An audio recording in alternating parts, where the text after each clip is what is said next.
What would you do if you were kicked out of first class, simply because someone decided you didn't look like you belonged there? No yelling, no resistance, just quietly standing up, closing your book, and walking away under the silent stares of an entire cabin. But minutes later, the whole system came to a halt. Because that man, he wasn't just a passenger. Have you ever witnessed a silence so powerful it forced an entire society to stop and look inward? If you're ready to dive into this story, hit subscribe, turn on the notification bell, and comment below. I've seen how loud silence can be.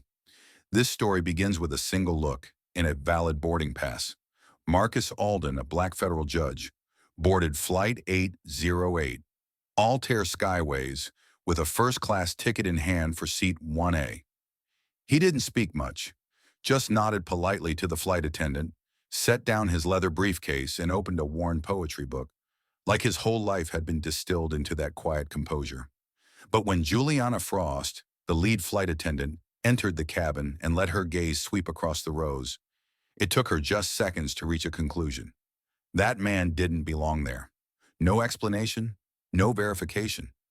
She asked him to leave the seat, right there, in front of a few stunned passengers. Marcus didn't argue, didn't ask why. He simply folded his book, slipped it into his coat, then stood, one hand on his old briefcase, the other holding the ticket like a final shield of silent truth. He walked toward the back, each step firm, unshaken, yet heavy with a weight no one else in that cabin could feel. A middle-aged man stood up to offer him a seat, but Marcus gently declined. He paused to help an elderly woman struggling to board, holding the armrest for her until she was safely seated. Only then did he continue down the aisle. No one spoke, but in that moment, silence began to take form. A young student in seat 2C pulled out their phone, hit record, not to post, but because something felt deeply, profoundly wrong. 6 minutes later, in what had once felt like the most comfortable and exclusive part of the plane, no one felt at ease anymore. No one said a word, no one cried, but everyone felt ashamed. Not because they had done something wrong, but because they hadn't done anything at all. And one man with nothing but his silence had just shaken the entire cabin. Juliana Frost, the lead flight attendant, still believed she had handled the situation professionally. The system showed no error. The passenger didn't argue. To her, the matter was resolved. Until a soft ping echoed through the internal comms, and she was summoned to the cockpit immediately. Captain Lance Whitaker didn't look directly at her when he spoke.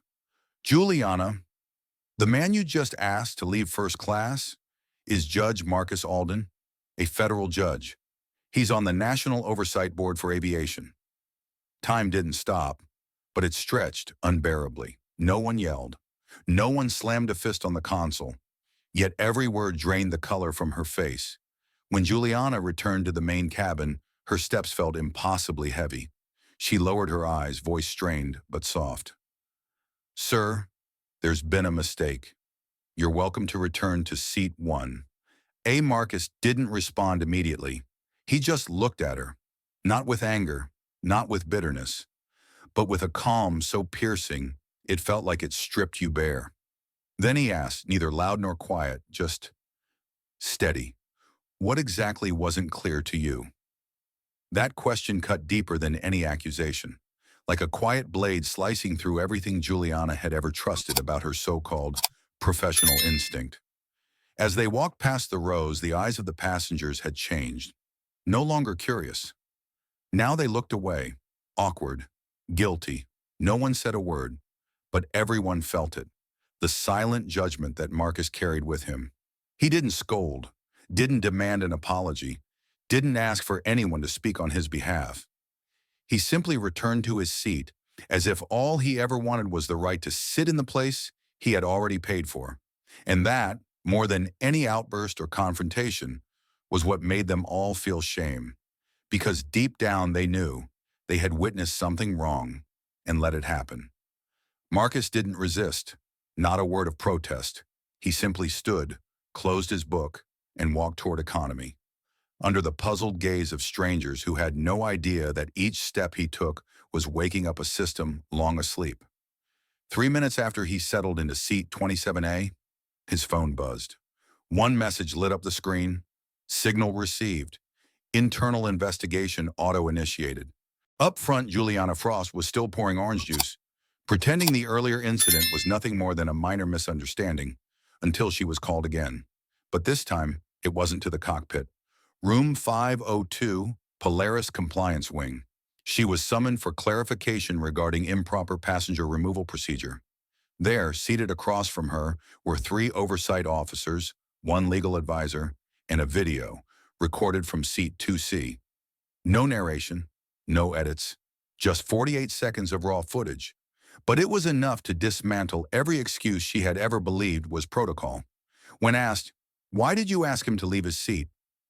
Juliana froze, then answered hesitantly, "He didn't look like the type who usually sits there." Her words echoed in the cold room.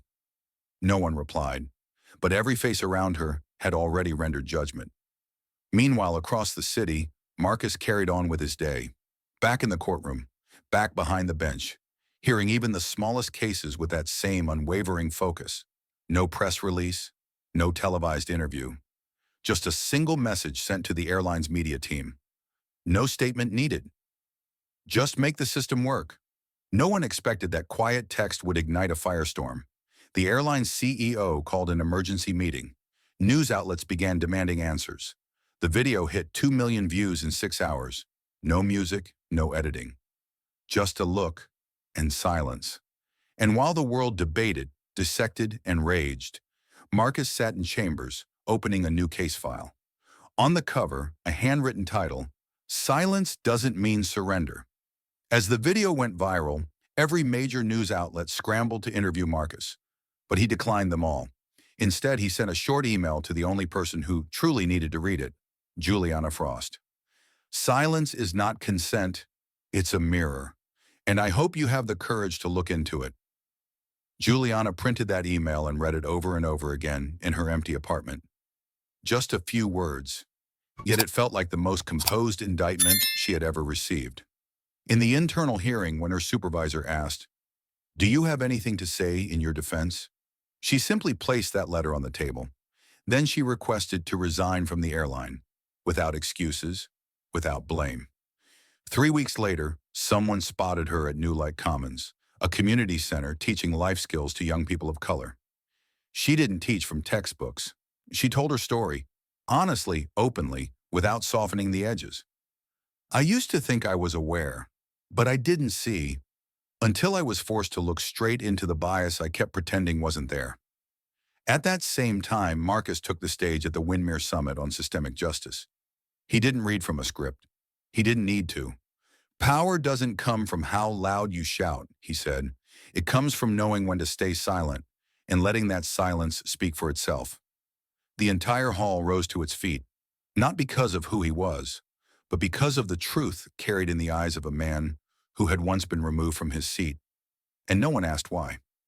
A few days later, on an early autumn afternoon in Rosefin Hollow Park, Juliana crossed the lawn and saw a man reading by the lake. It was him. She didn't approach. But for a fleeting moment, their eyes met. She started to speak, then stopped, because she understood not every truth needs to be spoken aloud. Instead, she placed a hand over her heart and gave a quiet nod, a silent thank you. Marcus said nothing, but as he opened his notebook, the final line of his journal was already written. "I don't need an apology, but the world needs an explanation, and sometimes a single look is enough." From the Elmridge Terminal Control Tower, the automated identity verification system flagged an anomaly. An urgent alert was sent directly to the cockpit of Flight 808. On the screen, one line blinked in bold.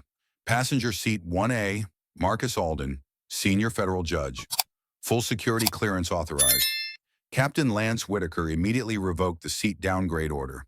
Without hesitation, he stepped out of the cockpit, walked through the economy cabin, and headed toward the seat where Marcus now sat. No noise, no panic, but every eye on the plane was watching. Lance lowered his head slightly. "Judge Alden, we were wrong." Marcus didn't respond right away. He gently set down the book he'd been reading, closed it softly, and met the captain's eyes.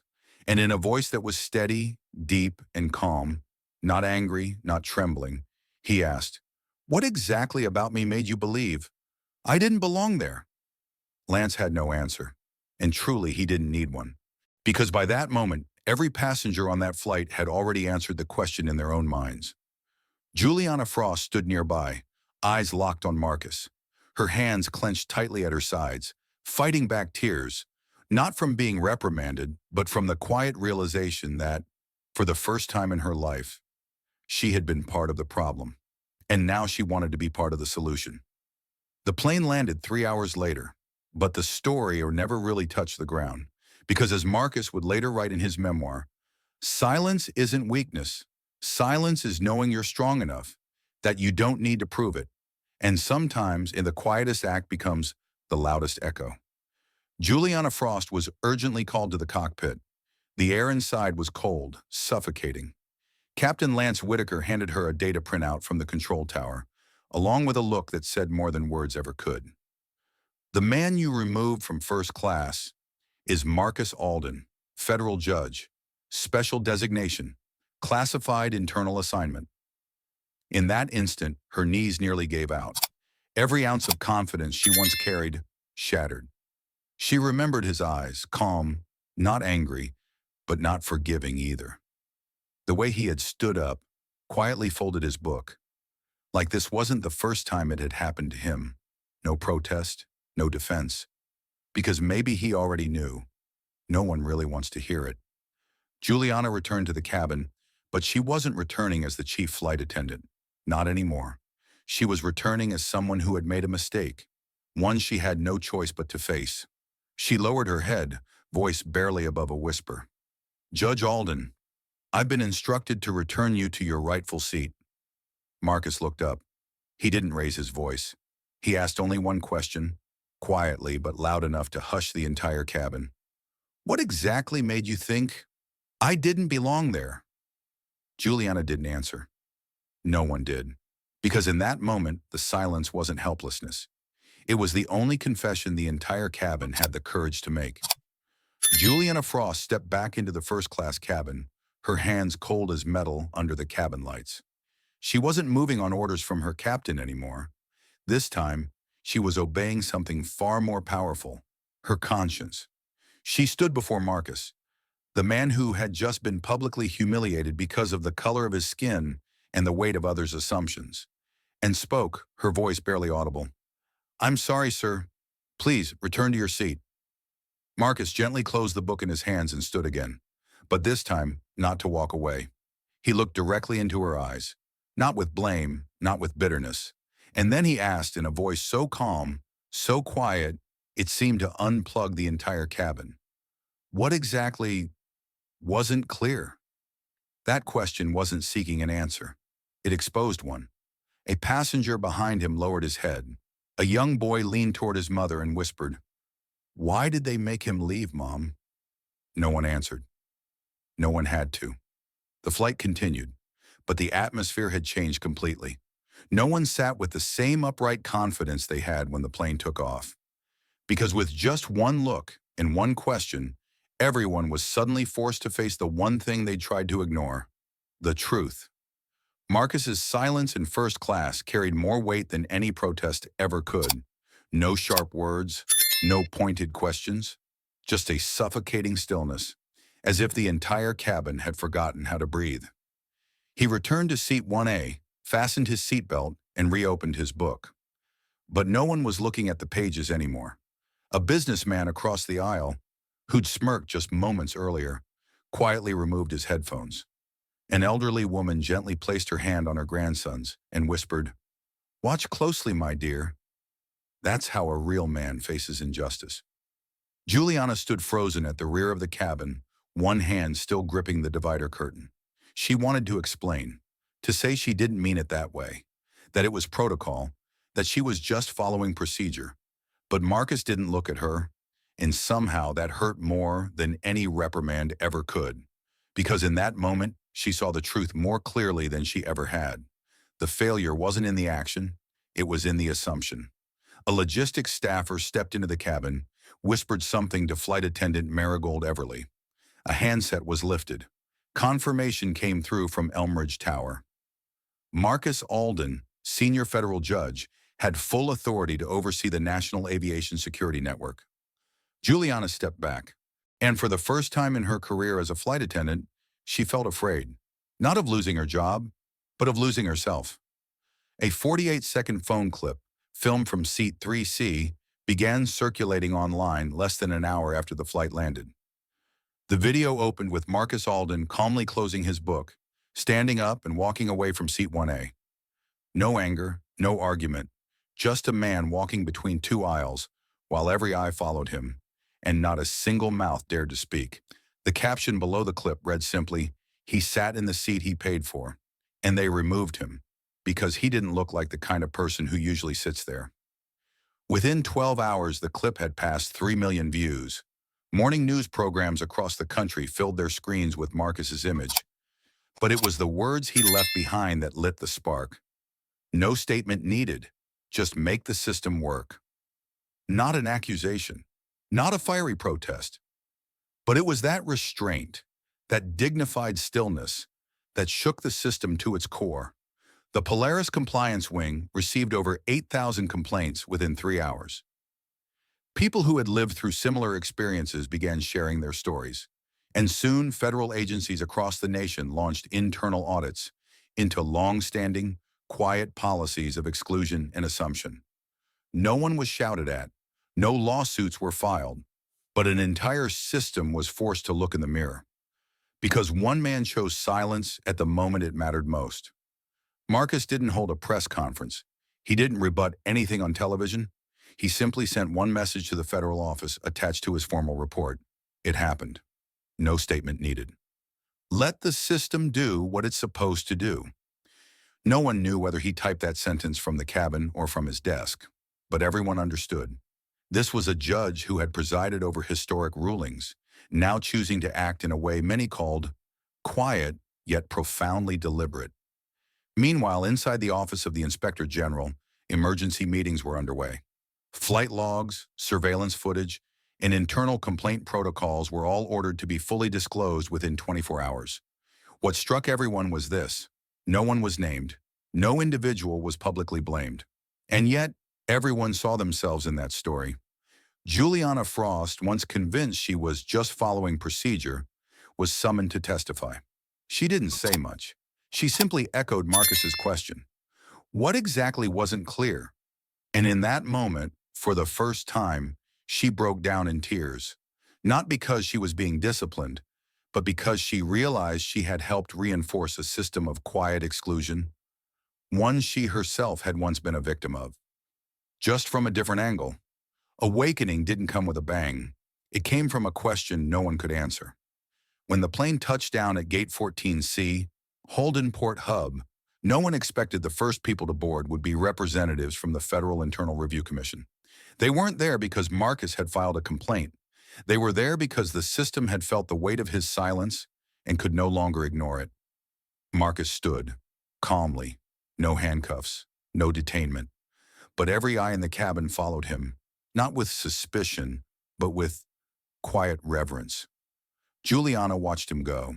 Her chest tightened as she saw one of the investigators gently place a hand on Marcus's shoulder and say, "We're sorry this injustice happened to you."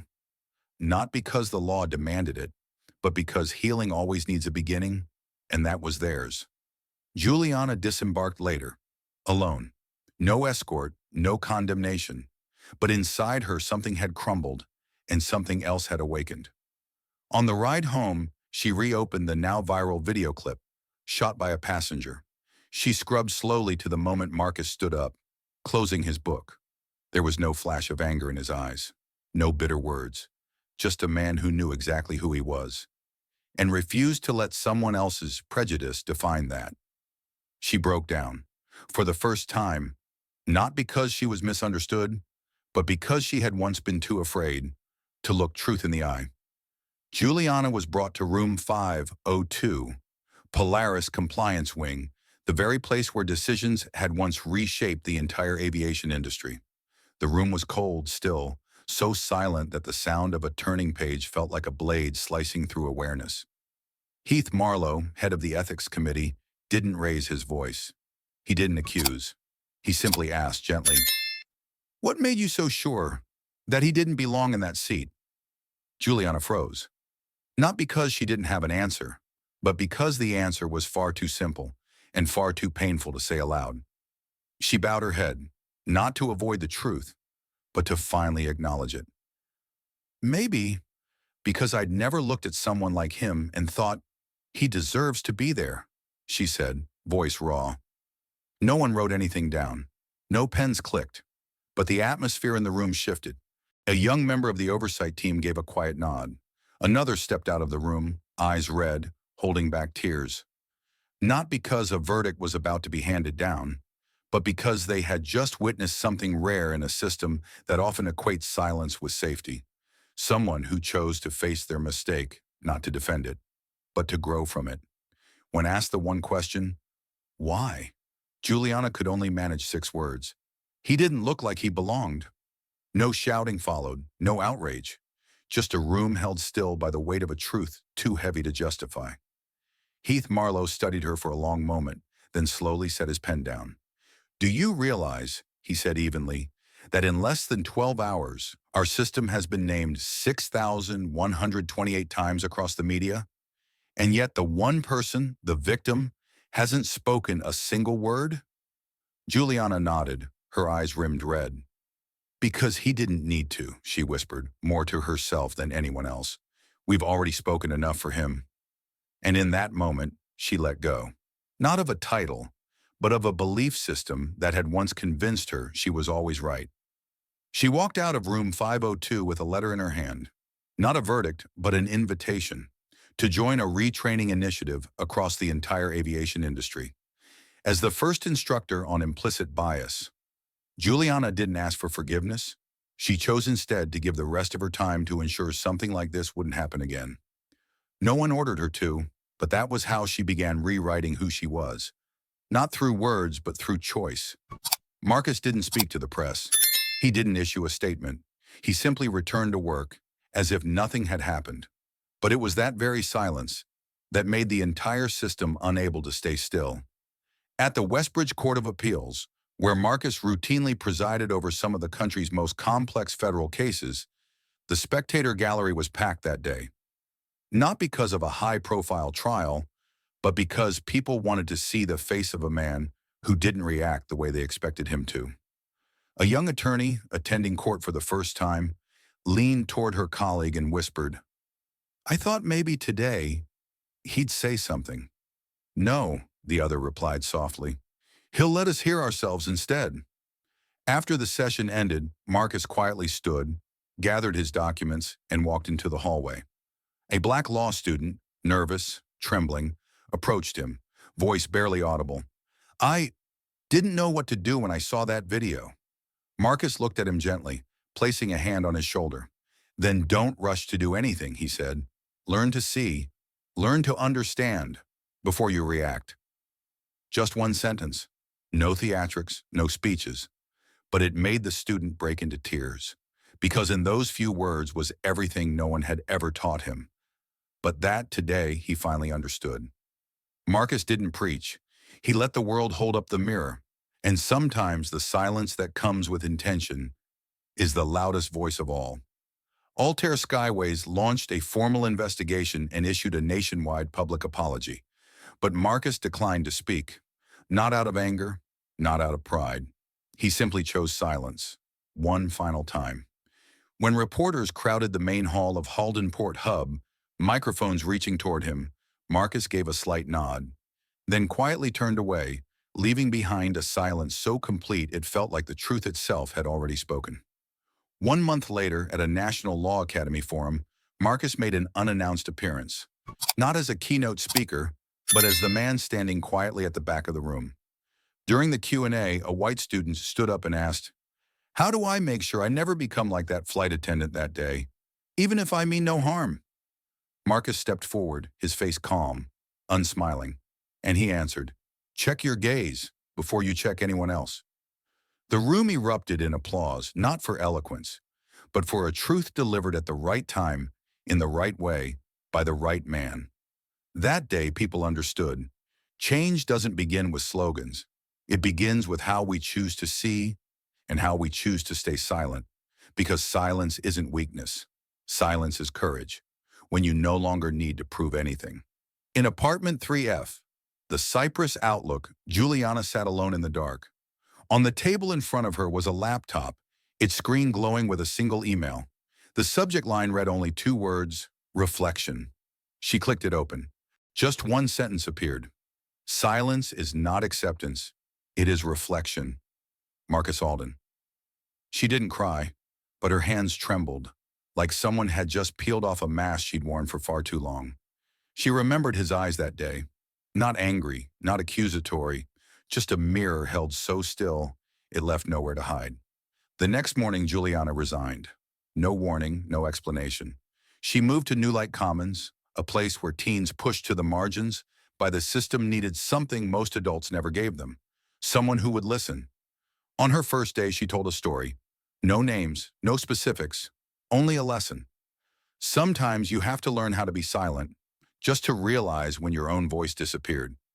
Elsewhere in Windermere, Marcus stood before a crowd of young people and spoke. Your power isn't in your voice, it's in the choice to use it or not. Because sometimes the right thing to do is to rise quietly and walk forward. When his talk ended, he left without fanfare, just like he had once been asked to leave first class. But this time, every eye followed him, not with judgment, but with respect. Juliana resigned, but she didn't choose silence. She chose to begin again. In a place where silence wasn't avoidance, but growth.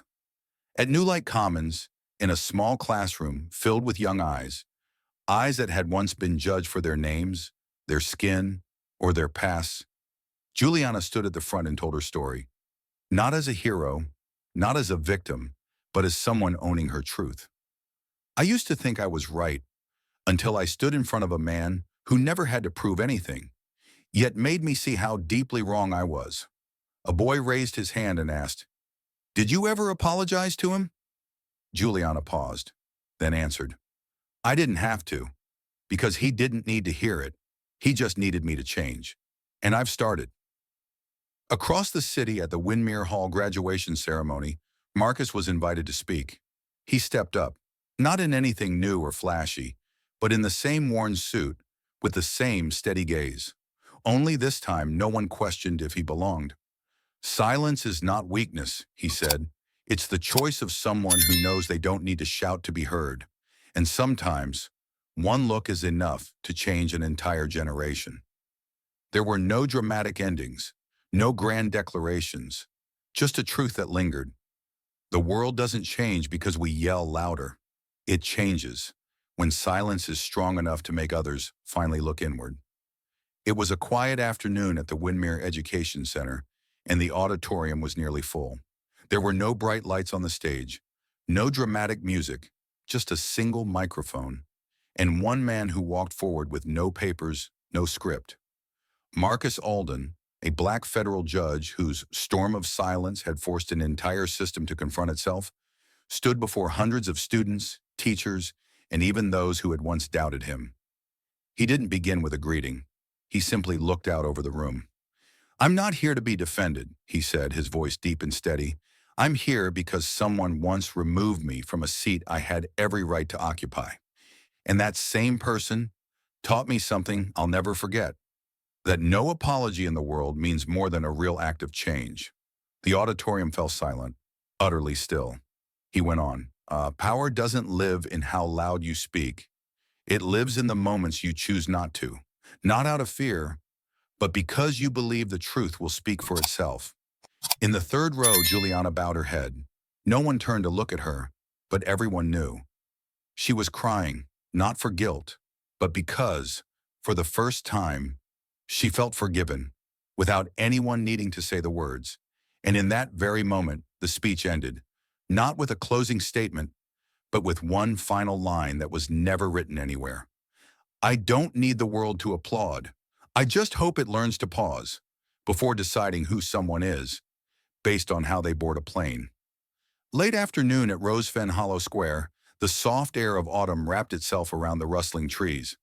On a stone bench near the fountain, Juliana Frost sat alone, both hands wrapped around a cup of coffee that had long since gone cold. In front of her, children chased each other across a playground, blissfully unaware of the weighty world of bias and consequence. She looked up. Light pierced through the canopy of branches, and for a fleeting moment, everything paused. And in that stillness, his gaze returned. Marcus's gaze, not bitter, not angry, just honest. I know, and I forgive, but I won't forget. Juliana had once believed in procedure, in hierarchy, in uniforms, but now she understood. Some mistakes can't be fixed with explanations, only with a silence deep enough to stir something awake inside you. A little girl suddenly ran over and handed her a blazing red leaf. "Miss, this one's really pretty." Juliana froze for a second, then smiled softly. "Thank you. It is. It's like a reminder that change always begins with something small." She no longer wore her flight attendant uniform, but today she wore a choice. And as she sat there in the square, she didn't speak of the past. She simply remembered it, quietly the way Marcus once had.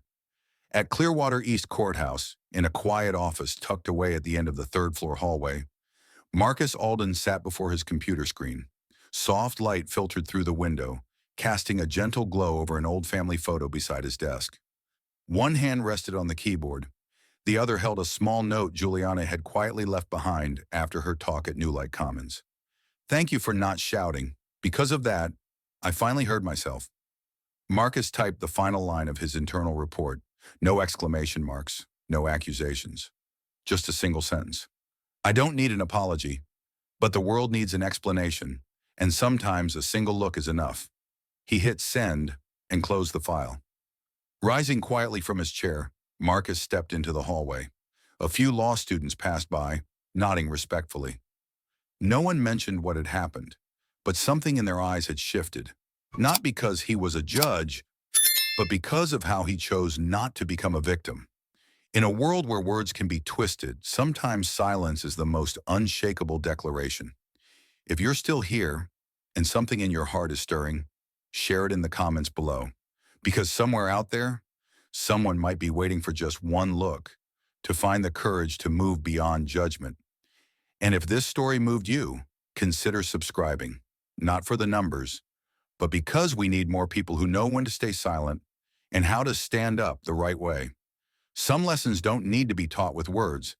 They are etched into memory through a gaze, through silence.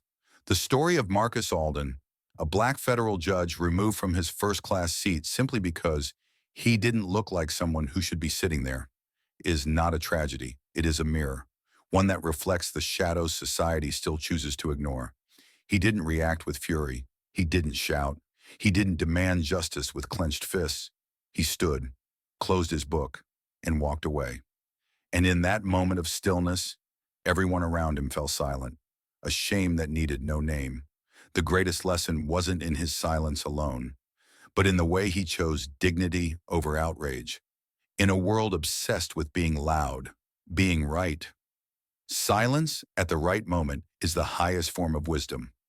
Juliana, the flight attendant who confidently asked him to leave, was never villainized. She wasn't evil. She was a reflection of many. People who, without realizing, become part of a bias simply because they never pause to ask, "Am I seeing this wrong?" And that's what this story leaves behind. Not all mistakes come from malice, but every change begins with one moment of reflection, with one person brave enough to stay silent at the right time and let the world speak the truth for itself.